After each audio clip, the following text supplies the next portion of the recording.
Hello, this is George Hutton, and you are listening to the Mind Persuasion Podcast. Today we continue our study of Money Brain. For more information, please visit mindpersuasion.com/money-brain. In today's podcast, we'll be talking about learning money skills. Now we're ready to start on your own money path. Obviously, to make more money than you are making now, you'll need some skills that you don't have now. Or you may use some skills you have now but aren't yet pointing in the right direction. Everyday skills like communication, spoken and written, may need to be enhanced. You'll need to learn some very useful meta skills like brainstorming, creative journaling, or maybe even dream interpretation. There is only one rule, and that is there are no rules, except the obvious ones that keep you out of prison. Do something. If it works or you think it might work, keep trying. If it doesn't work, do something different. That is vague, and you don't have an endless life ahead of you. You also probably want to make more money sooner rather than later.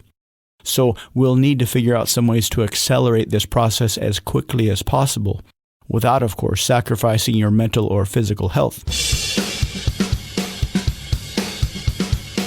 Study your past. One of the most common misconceptions of doing anything new is the old complaint, but I've tried that already. This is a very clever self-deception. We'll get into digging down into those limiting money beliefs later, including common biases. But chances are, if you are quick with the, "but I've already tried that" excuse, you are keeping something from yourself. Here's a non-money example.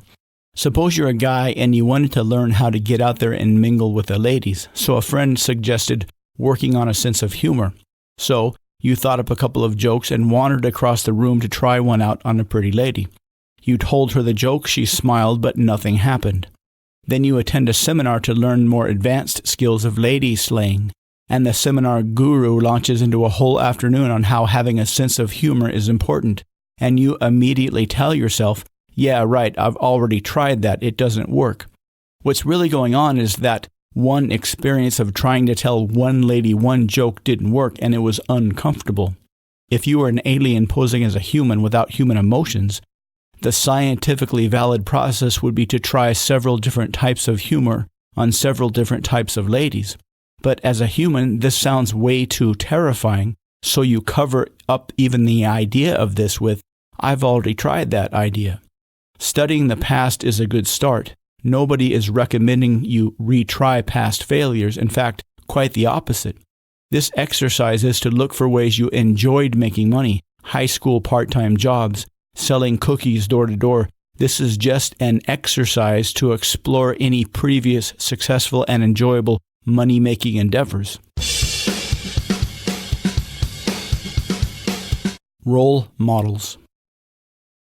Another source to start, not copy exactly, not even close, is some role models. They don't even have to be real. Right now, we're just brainstorming the very beginnings of what might turn into real money-making ideas. Remember Edison and the light bulb.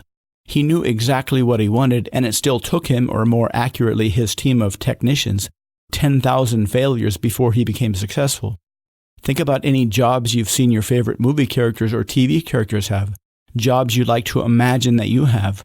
Remember, this is just a start. We're not saying you need to copy the jobs you see on TV, but this will give you a clue on what you might turn into some money-making ideas. Money journal. One thing you can start doing today is start a money brainstorming journal. Write down any idea that you think might be something that you could be interested in. Don't only write down the job title, write down a few reasons why you might enjoy it. Forget about the salary for now. Just worry about the activities that you think you might enjoy performing in exchange for money. A very common mistake is to go after what you think will be a lot of money without really taking time to consider the actual activity. It's nice to make money, but if you make money doing a job you hate or must work with people you don't care for, that kind of negates the money benefit. For now, simply think on paper about any kind of activity that you might enjoy doing. For example, this is just an example, not a recommendation. Suppose you've been going to the same coffee shop for a while. There's something about it that you enjoy, so you write down barista. Then you do some brainstorming and find out that's not quite it. Then you write down coffee shop owner. After doing some research, you find out that owning a retail coffee shop seems to be too much of a headache. but there's still something about a coffee shop that you enjoy thinking of in terms of making money that you can't quite put your finger on. Then after a few weeks of brainstorming and thinking, it hits you. Something about the idea of importing coffee beans seems interesting for some reason. You start to do some research, and the more you learn, the more you're interested. A couple years later, you've got your own import company and have contacts in all the best coffee-growing regions of the world and supply plenty of small privately owned coffee shops. This is not something that you can learn from a book or that somebody would have been able to teach you. This type of money-making idea only comes from digging around in your own brain and exploring whatever ideas you find. Slow and steady.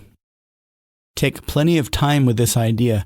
Don't expect any magic money ideas to pop up in the next couple of days. This is a skill in itself, of putting aside a few minutes at the end of every day to brainstorm any new money ideas. Whether you are starting from scratch or are well into a rewarding career, this simple exercise will help.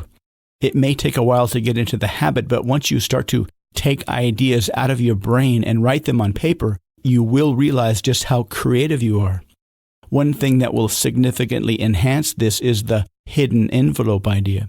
If you have been stashing $1 a week into an envelope for a while to program your subconscious that acquiring money is important, this exercise will be much more powerful. But the most important aspect of this is that it is a very slow burn. Consider this daily brainstorming idea and the slow acquisition of cash to be part of your money momentum. Fortunes are not made overnight. They are made very, very slowly. You can start making yours today. I'm George Hutton. Thank you for listening to the Mind Persuasion Podcast. For more information, please visit mindpersuasion.com/money-brain. I look forward to speaking with you again soon.